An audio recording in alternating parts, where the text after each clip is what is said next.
So hey guys, welcome back to Preet vlog. आज इस video का एजेंडा, टॉपिक, टाइटल लाइन पढ़ के भाई आप लोग भड़कना मत, जरा पहले मेरी बात सुन लो, थोड़ी दलील तो दे लूं।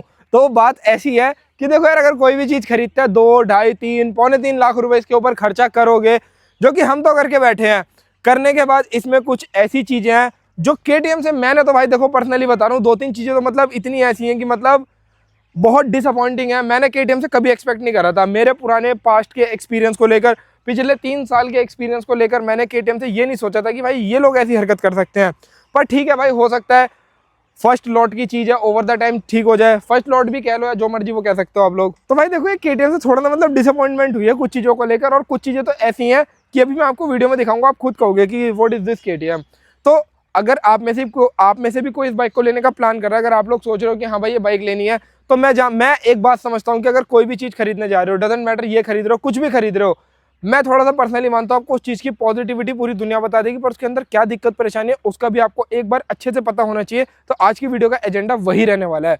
इनिशियली 10 से 15 दिन के अंदर इस बाइक के अंदर क्या दिक्कत है हमने फेस करी, क्या चीज़ें हमने इसके अंदर ऐसी देखी हैं कि मतलब जो चीज़ बेटर हो सकती थी, तो वो आज की इस वीडियो में आपको मैं बताने वाला हूँ। और हाँ, कुछ चीज़ें ऐसी अगर ओवर द टाइम खराब हो गई, तो अब केटीएम ने इसकी जो वारंटी है 5 साल की कर दिया, तो 5 साल के अंदर वारंटी के अंदर काफ़ी सारी चीज़ें आपकी कवर भी हो जाती हैं। सो वेल, करते हैं वीडियो को स्टार्ट। सबसे पहले फ्रंट से ही स्टार्टिंग करेंगे। इतना सुंदर सा इसका मुखड़ा बना दिया है यहाँ से, ये लुक वाइज इतना अमेजिंग लगता है भाई। डीआरएल वगैरह ऑन होते हैं, इतनी सुंदर लगती है, सामने जब चल के आती है ऐसा लगता है कि मतलब एक बार में देखोगे ना ड्यूक पे आपका दिल ही आ जाएगा, इतनी बेहतरीन लगती है। तो ये डीआरएल वगैरह इन्होंने दिया है, बिल्कुल परफेक्ट है, अच्छे से काम करते हैं, नो प्रॉब्लम। बट प्रॉब्लम यहाँ छोड़ के यहाँ स्टार्ट हो जाती है। ये पुरानी ड्यूक में भी दिक्कत थी, इसके अंदर भी दिक्कत है। पुरानी ड्यूक में वो वाली कह रहा हूँ जो इससे पहले वाली थी, जिसमें यहाँ पे डीआरएल नहीं थे। तो इसकी जो लाइट है ना भाई, ये बहुत बेकार है। अगर ये लाइट बेकार नहीं होती तो हम इसके अंदर ये नहीं लगाते। मतलब आप ये लगा लो, रात के टाइम पे इसकी लाइट कैसी है, एक सेलेक्टेड एरिया पे लाइट पड़ेगी, और कितनी पड़ेगी, बहुत वीक है लाइट। अगर सामने वाले बंदे की लाइट पड़ रही है या फिर स्ट्रीट रोड लाइट्स हैं, जो भी लाइट्स वगैरह हैं, तो वहाँ पे आपको ये ना ऐसा लगेगा ऑन है या नहीं है, नहीं पता चलता। तो ये इसके अंदर एक मोटी दिक्कत है, ये चीज़ इसके अंदर थोड़ी रेक्टिफाई होनी चाहिए थी। तो प्रॉब्लम नंबर 1 जो लगी है मुझे, वो ये लगी है। उसका हमने रेजोल्यूशन ये कर रखा है, इसके अंदर आफ्टर मार्केट लाइट्स लगा रखी है। तो ये आप में से जो भी कोई केटीएम खरीदेगा और हल्का फुल्का भी लॉन्ग राइड करना पसंद करते हो, हाईवे पे 1% भी जाते हो ना, तो आपको ये लाइट लगानी पड़ेगी। क्योंकि सिटी के अंदर तो अगर शायद आप, मैं कह रहा हूँ, इससे काम चला भी लो, मुझे तो नहीं लगता चलेगा, क्योंकि विंटर्स आने वाले, फॉग वगैरह होता है, एक थोड़ी येलो कलर की लाइट हो तो सही रहता है, इसमें येलो वाइट दोनों होती हैं।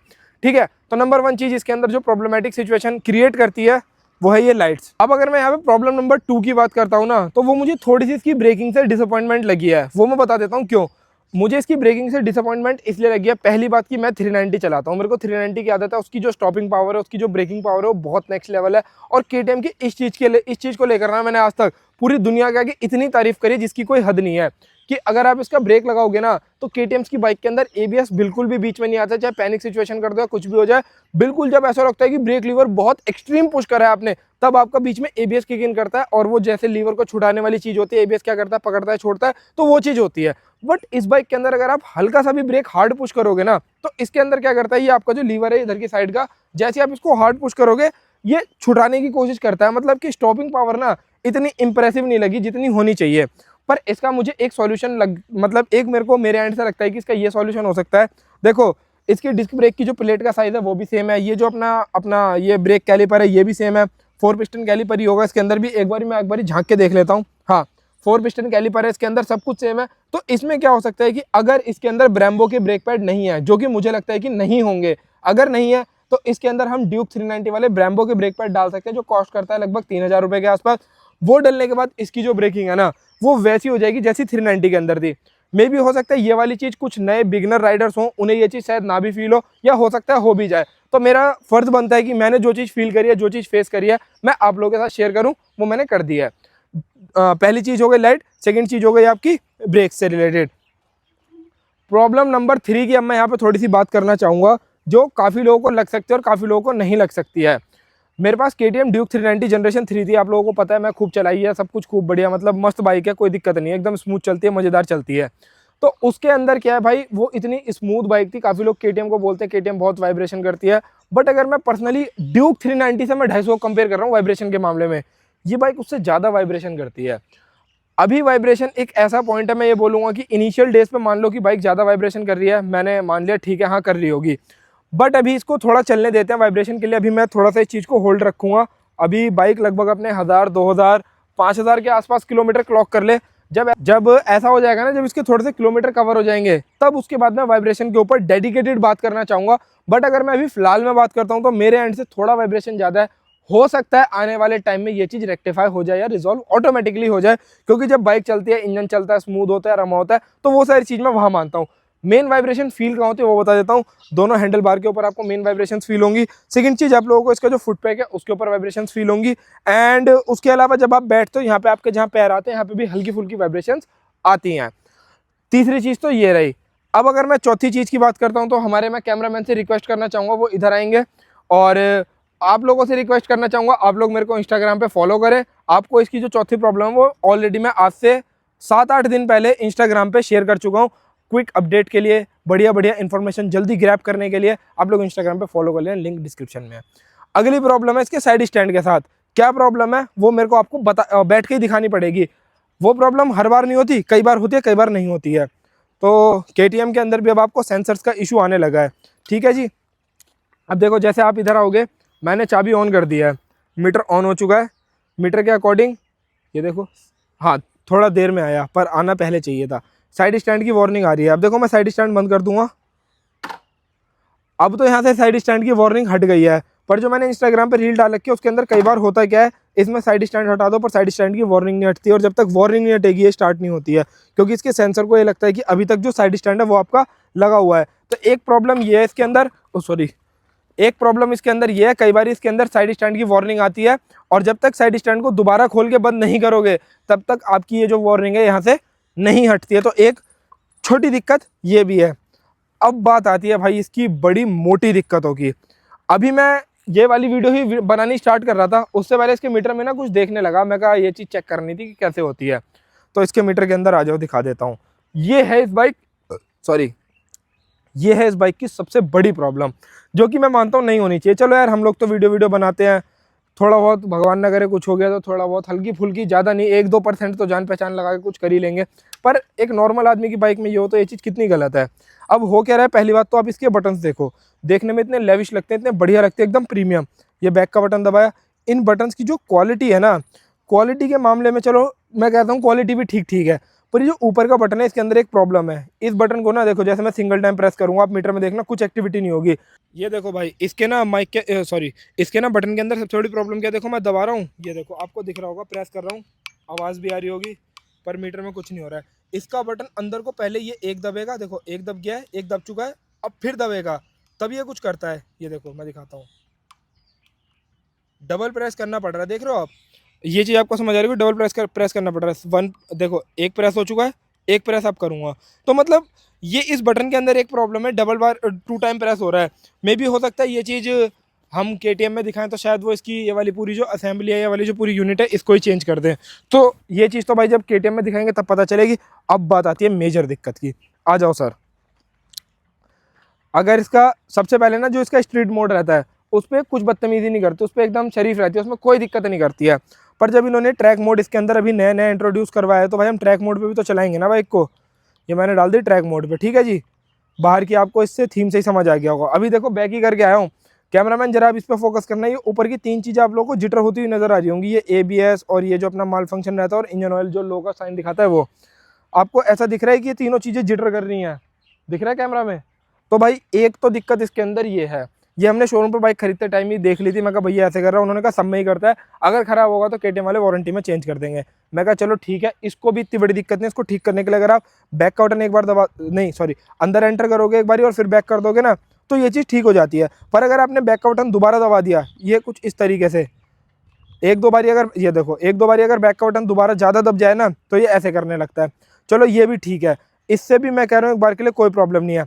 अब जैसे मैंने इसको बाइक को पहले मैं आपको स्ट्रीट मोड पे लगा के करके दिखाता हूँ, तब आप ज़्यादा अच्छे से समझ पाओगे, क्योंकि प्रैक्टिकल हमेशा थ्योरी से ज़्यादा बेटर होता है किसी भी चीज़ का हो। अरे यार मैं इसकी बात कर रहा हूँ। हाँ तो 1 मिनट, भुलवा दिया मैं क्या दिखा रहा था। ये लगा दिया मैंने स्ट्रीट मोड पे, ठीक है जी। अब अगर स्ट्रीट मोड पे लगा के रखूँगा और अगर मैं ऊपर का बटन प्रेस करूँगा, ये मैंने ऊपर का बटन प्रेस करा, मैंने शॉर्टकट कमांड लगा रखी है कि मेरे राइडिंग मोड आएंगे जो मैं यहाँ से डायरेक्टली सेलेक्ट कर सकता हूँ, ठीक है जी। और अगर मैं नीचे का बटन प्रेस करूँगा तो इससे मैंने शॉर्टकट कमांड लगा रखी है, मेरा ब्लूटूथ कनेक्ट होगा तो ऑडियो के कंट्रोल यहाँ पे आएंगे। अब मैं सबसे पहले यहाँ से अपना राइडिंग मोड चेंज करके इसको लगाना चाहूँगा ट्रैक मोड पे। अब हमारी बाइक आ चुकी है ट्रैक मोड पे। अच्छा वो देखो ऊपर लाइट भागने वाला ही होता है ना, देखो अपने आप भी हो जाता है कई बार। हटाओ इसे, सबसे पहले इसी को ठीक करो। अगर मैं नीचे का बटन प्रेस करूँगा ये वाला, तो इससे मेरा ये टाइम रिकॉर्ड होना स्टार्ट हो जाएगा। ठीक है जी, मान लिया। दोबारा प्रेस करूँगा, इससे स्टॉप होना चाहिए। स्टॉप शायद बैक से होता है, स्टॉप बैक वाले बटन से होता है। अब देखो बैक का बटन दबाते फिर वही दिक्कत हो गई है। अब इसे करने दो जितनी देर करना है। अब अगर मैं ऊपर का बटन प्रेस करूँगा तो हमारे ऊपर का बटन किस काम के लिए लगाया था हमने? राइडिंग मोड्स को चेंज करने के लिए। ये देखो ट्रैक पे लगाने के बाद ऊपर का बटन, अब मुझे नहीं पता भाई कि ट्रैक मोड पे लगाने के बाद ये बटन काम ही नहीं करता है, इस बाइक में नहीं कर रहा है, क्या है क्या नहीं है, आई डोंट नो। पर भाई ये बटन कुछ भी कमांड नहीं लेता है। और नीचे वाले बटन से चलो ये टाइम चलता है, पर ऊपर के बटन से कुछ तो हो, इससे भाई कुछ भी नहीं हो रहा है। और मैं अच्छे से 2 टाइम प्रेस कर रहा हूँ जो मैंने आपको बताया, पर ये कुछ भी नहीं कर रहा है। चलो मैंने मान लिया। अब इसके अलावा अभी वो हैंग कैसे करा था तुमने इसे? अब भाई जैसे इसकी राइडिंग मोड चेंज करते हैं ना, ये एक ऐसा बग है, हर बार नहीं करता, कई बार करता है, कई बार नहीं करता है। अभी ये वीडियो बनाने से पहले ना हम ऐसे इसके अंदर क्विक सेलेक्टर वाले यही चीज़ चेक करके देख रहे थे, क्योंकि भाई जब हम वीडियो बनाते हैं उससे पहले खुद भी एक बार करके देखते हैं, क्या पता एक आधी बार कोई ग्लिच कर गया हो, बार बार ही ना करे। पर हुआ पता है क्या है, इसकी स्क्रीन में भाई इतने उल्टे सीधी चीज़ें होनी स्टार्ट हो गई। मैं भाई यहाँ पे कोने में क्लिप लगाऊंगा, लिटरली मैं तो देख के डर गया। मैंने कहा KTM में ऐसी चीज़ें हो रही हैं, this is too much man. आपको मेरे यहाँ पे साइड में एक क्लिप नज़र आ रही होगी, जिसमें इधर ही कहीं लगा दूंगा, दोनों में से एक साइड आ रही होगी, जिसमें आप देखोगे कि भाई मीटर में अजीब अजीब सी एनिमेशनें आ रही हैं, अपने आप कुछ भी कर रहा है। और उसको ठीक करने के लिए जब तक चाबी ऑफ करके ऑन नहीं करोगे ठीक नहीं होगा। एक दिन की बात है, हुआ क्या, बाइक चला रहे थे, बाइक चलाते चलाते जैसे हाईवे पे चलते हैं ना, चलते चलते इसकी आधी स्क्रीन गायब हो गई। आपको मैं एक बार कैमरामैन को कष्ट देंगे, फिर से बुलाएंगे यहाँ पे, तो इसकी ना आधी से ज़्यादा स्क्रीन ही गायब हो गई। हुआ क्या था बेसिकली, देखो इतनी स्क्रीन नज़र आ रही थी, इतनी, मतलब पूरी स्क्रीन का 1/3 पार्ट भी नहीं है, मतलब इतनी स्क्रीन नज़र आ रही है और इतनी पूरी ब्लैक हो गई। जैसे एक्सीलेटर दो तो पूरी स्क्रीन जिटर करे, एक्सीलेटर छोड़ो तो ना करे। भाई चलती बाइक में आदमी डर जाएगा ना, ऐसा कुछ होगा तो। फिर भाई चाबी ऑफ करके ऑन करी तो वो चीज़ ठीक हो गई। हालांकि एक भी दिक्कत ऐसी नहीं है जो परमानेंट हो, पर दिक्कत ऐसी है, ये आ ही क्यों रही है, हम तो ये बात नहीं समझ पा रहे हैं। तो मैंने आपको कितनी इसके अंदर प्रॉब्लम बताई, नंबर 1 लाइट बताई, ब्रेक की बताई, नंबर 3 मैंने वाइब्रेशन की बता दी, साइड स्टैंड की बता दी, और मीटर के अंदर जो प्रॉब्लम आ रही है वो बता दी है। यही गिनती की 4 से 5 बड़ी दिक्कतें हैं जो इसके अंदर अभी तक फेस कर रहे हैं। आपके लिए 4-5 दिक्कतें बड़ी हैं, छोटी हैं, कैसी नहीं, आप लोग कमेंट करके बता सकते हो। एंड उसके अलावा इन दिक्कत का क्या सॉल्यूशन है, क्या इनका मतलब समस्या का समाधान है, वो चीज़ भी आपको जल्दी बताऊंगा। एक बारी KTM में दिखा के देखेंगे इन प्रॉब्लम्स को, शोरूम पे जाऊंगा लेके इसको। हाँ जी सर, शोरूम में बताएंगे कि जी ये दिक्कतें आ रही हैं, इसका क्या सॉल्यूशन है, यूनिट चेंज होगी या यही चलेगी, अभी क्या होगा क्या नहीं होगा। ये चीज़ एक बारी KTM के जो ऑथराइज डीलरशिप है या सर्विस सेंटर्स हैं, उनका क्या पॉइंट ऑफ व्यू है, इन सारे प्रॉब्लम्स को देखने के बाद वो आपको आने वाली फर्दर वीडियोस में पता चलेगा। एंड आपको एक चीज़ और बता देता हूँ, शायद मेरे से किसी ने पूछा था कि भाई ये बाइक एवरेज क्या दे रही है, इस बाइक की एवरेज टू मच अमेजिंग है, अमेजिंग नहीं टू मच अमेजिंग है। आप अगर अभी चेकआउट करोगे 15 लीटर का फ्यूल टैंक है इसके अंदर। पहले इसको हटाना पड़ेगा, मोटरसाइकिल स्ट्रेट बैक कर दिया है। 349 किलोमीटर चली है, 34 की एवरेज बता रही है, और अभी जब से बाइक खरीदी है एक बार फुल करवाई और 180 किलोमीटर की रेंज है। अकॉर्डिंग टू द मीटर 34 की एवरेज बाइक बता रही है। बट अगर मैं रियल लाइफ में बात करता हूँ, अगर ये 34 कह रही है और अगर 30 का एवरेज भी दे रही है, मेरे अकॉर्डिंग मुझे लगता है कि 250 सीसी की बाइक के हिसाब से 30 का एवरेज या 31-32 का एवरेज बढ़िया एवरेज माना जाना चाहिए, एक अच्छी एवरेज होनी चाहिए अकॉर्डिंग टू मी। अगर आप लोगों को इस बाइक को लेना है तो इसके आसपास एवरेज ही निकाल के देगी। एंड राइड की बात करूं तो राइड कैसे करी थी, मिक्स्ड कंडीशन में राइड करी गई थी। एंड डेडिकेटेड राइड रिव्यू चाहिए इसका, तो मैं डेडिकेटेड आप लोगों को इसका एक माइलेज टेस्ट चाहिए, तो वो मैं 3 पार्ट में बनाने की सोच रहा हूँ, जिसमें कि एक पार्ट होगा कम्प्लीटली सिटी का, जिसमें सिटी के ऐसे एरियाज़ में इसको लेके जाऊँगा जहाँ दुनिया भर की भीड़ होती है, जाम होता है। सेकेंड चीज़ होगी, मैं आपको इसको दिखाऊँगा एकदम कम्प्लीट हाईवे पे प्रॉपर हार्डकोर, जिससे एवरेज निकालते हैं उस तरीके से चला के। थर्ड मैं आपको इसको दिखाऊंगा हाईवे पे चलाऊंगा, उसमें जो मेरा राइडिंग स्टाइल है वो रहेगा, मैं कैसे चलाता हूँ उसमें निकाल के दिखाऊंगा। इस वीडियो के लिए मैं चाहता हूँ आप लोगों की डिमांड आनी चाहिए, आप लोगों के बहुत सारे कमेंट आने चाहिए। अगर आप लोग कहोगे तो मैं वीडियो बनाऊंगा, क्योंकि इसमें वीडियो में मेहनत भी बहुत लगेगी, टाइम भी बहुत लगेगा, और मुझे दुनिया भर की कम से कम बाइक को 100 किलोमीटर से ऊपर इसको चलानी पड़ेगी, तब जाके वाला वीडियो अच्छे से बन पाएगा।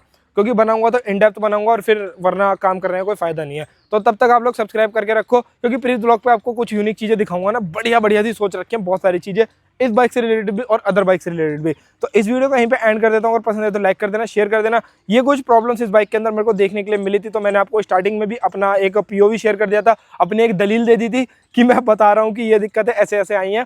तो वो सारी चीज़ें आपके सामने कंप्लीटली ठीक है जी। तो मिलता हूँ आप लोग से नेक्स्ट वीडियो में। Till then bye bye, take care, signing off प्रीत।